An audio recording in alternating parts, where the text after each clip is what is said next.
Samuel Robert Rivers, born on September 2, 1977, and died on October 18, 2025, will always be remembered as more than just a bassist.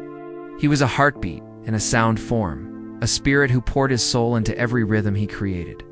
As one of the founding members and the bassist of the legendary nu metal band Limp Bizkit, Samuel's life was marked by passion, perseverance, and an undying love for music that spoke louder than words ever could.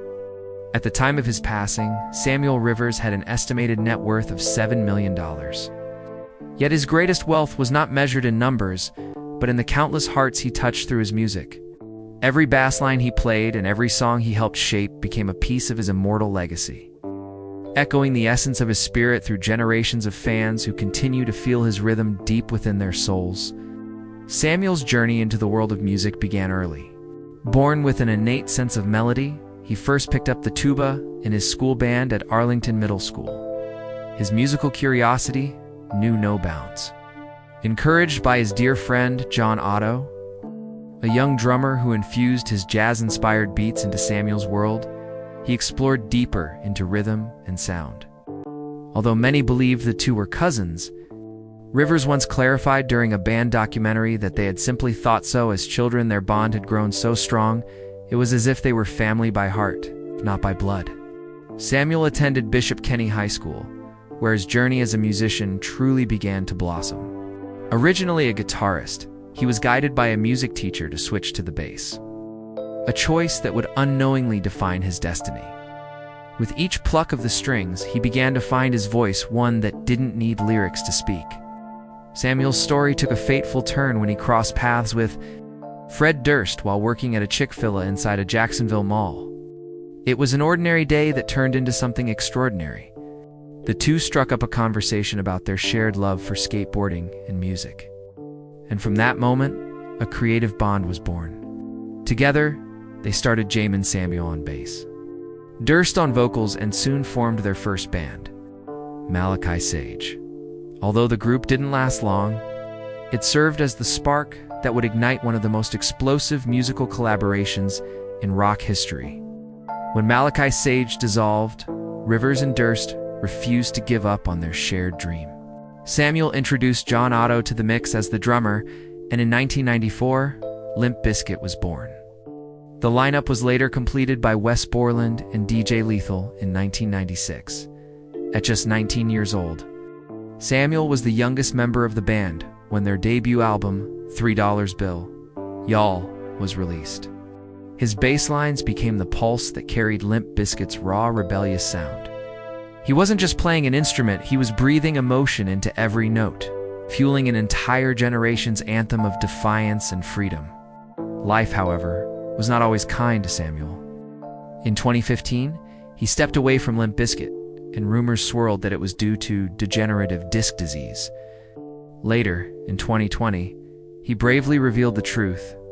He had been battling liver disease, a condition brought on by years of excessive drinking. His honesty touched the hearts of fans worldwide. In a world where fame often hides the pain behind the curtain, Samuel's openness about his struggles reminded everyone that even heroes have human hearts that break, heal, and strive to endure. He later underwent a liver transplant, a testament to his will to live and keep creating. During his absence, others filled in for live performances, including Samuel Gard Pongu and Suzumi Kai. But no one could truly replace the presence and passion Rivers brought to the stage. In 2000, he was deservedly honored as the best bass player at the Gibson Awards, a recognition that celebrated his mastery and soulful touch on the bass guitar. Even when Limp Bizkit went on hiatus, Samuel never stopped creating. Music wasn't just a career for him, it was the air he breathed. He turned his attention to producing, nurturing the talents of emerging bands in Jacksonville. He played a pivotal role in producing debut albums for Burn Season and The Embraced, guiding them with the same patience and precision that defined his own artistry. He later began working with Endo, an Orlando-based band, helping them record new material and even arranging for them to open for Mushroom Head and Soil. His generosity as a musician shone through every collaboration. He believed in lifting others up, in letting creativity spread like wildfire. In 2009, he reunited with Limp Bizkit, and together, they recorded 2 more albums, Gold Cobra 2011 and Still Sucks 2021, proving that time could never dull the magic they created together. Samuel also formed a new musical project called Sleep Killers alongside Burn Season's Damian Starkey, guitarist Adam Luff, and Bobby Amaru of Saliva. Their self-titled debut album, released in March 2019, carried his signature intensity and heartfelt emotion. It was another chapter in a career built on courage, creativity, and love for the craft. Beyond the fame, Samuel Rivers was a gentle soul with a deep appreciation for life's simple joys.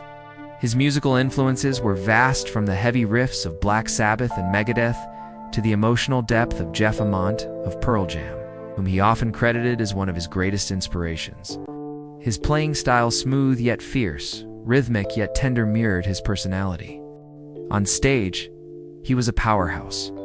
Off stage, he was humble, kind, and introspective. His friends and bandmates often spoke of his quiet wisdom and infectious laugh, qualities that made him not only an incredible musician, but a beautiful human being.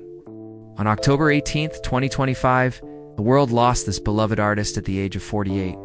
His passing was confirmed by Limp Bizkit through a heartbreaking announcement on social media. The cause of death remains unconfirmed, though he had a history of alcohol-related liver disease. His spirit lives on through every note he ever played. Fans across the world mourned deeply, flooding the internet with tributes, memories, and love, proof that Samuel's music had etched itself into countless hearts. Samuel's relationship with his instruments was deeply personal.